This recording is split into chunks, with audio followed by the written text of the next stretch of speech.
Magpies like shiny things. They'll land on your windowsill. They'll steal rings and necklaces off your desk. They'll use it to feather their nest. They'll also steal tinsel off your Christmas tree. Tonight, I'll be sharing superstitions about jewelry and a short history of wedding rings. It is really quite fascinating. Did you know that Romans used pig entrails to find a propitious wedding date? Did you know that diamonds were thought to be splinters from falling stars or tears of the gods? And Romans wore diamonds in amulets and on their armor to protect them and give them courage.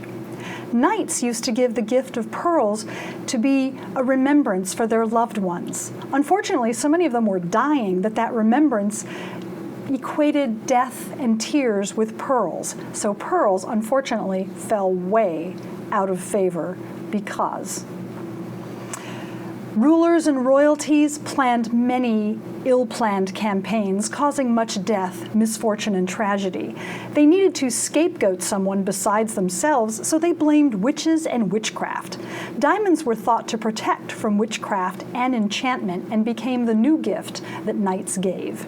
In medieval times, ladies were said to mostly go insane when their men were traveling. Diamonds at the time were thought to clarify the mind, so the men started giving the gift of diamonds to ward off insanity to their wives or girlfriends, or both.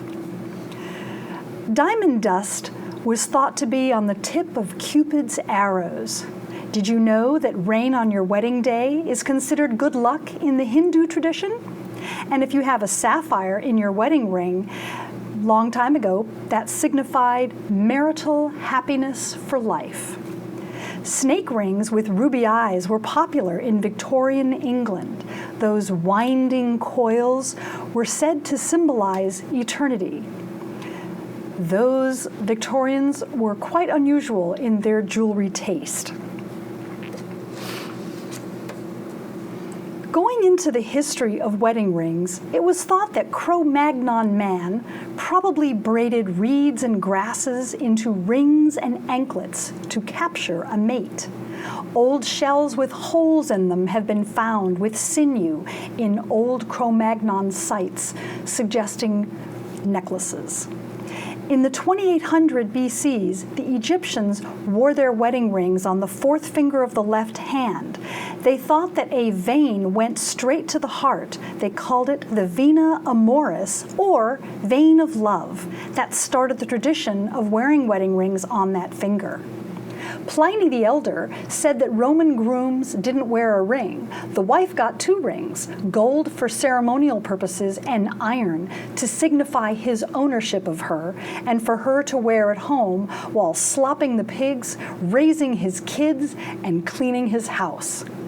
In Asia and Middle East, during that same time, sultans and sheikhs were rich with extra money, and they expressed their wealth by buying more and more girls and women to be their multiple wives. Each wife wore a different puzzle ring, kind of as an inventory. Bishop Durant stopped the heathenish symbolism used on rings and said that the wedding ring was a symbol of the union of the heart, and couldn't talk about tree gods and such like. In the United Kingdom, it was so important to marry that poor men rented rings for the ceremony. Some Jewish jewelers made fanciful castles and temple rings, 1 to 2 inches tall. Some small towns pooled their money and bought one so that each couple in the town would get married and the bride would use that same ring for the ceremony and then wear a plain gold band afterwards. The first recorded use of an engagement ring was the ring from Archduke Maximilian to Mary of Burgundy. She was 2 years old, theoretically, at the time. The ring had flat diamond spelling the letter M. The tradition was continued by royalty and the middle class thereafter. The posy rings were very popular in England. They were engraved with flowers and flowery sayings, and they were symbols of love. Romantic, friendship, and parental love were all welcome with posy rings. The Puritans, however, did not like all these fripperies, and they would give their wife a thimble. How very useful of them. However, their wives got the last laugh. They cut the top off and wore it as a wedding ring. Those Puritans. Regard rings were very popular with the so sentimental Victorians. This was a ring where the first letter of each gemstone was used to spell out a word, and the words were always very romantic and full of love. Gimel rings were used where the man would wear one half, the woman would wear the other half, and when they got married, he took his off, gave it to her, and there, ever after, she would wear the two rings together for life. The double ring ceremony was popularized during and after World War II. Men really wanted to wear a wedding ring to keep the loneliness at bay and to give them strength and remind them of the love back home.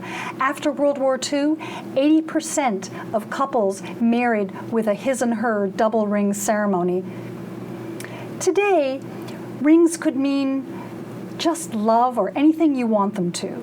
Through history, they could mean ownership, inventory, friendship, or love beyond this life. The next time you give a ring, give it with a message. You are part of the historical arc of giving of rings.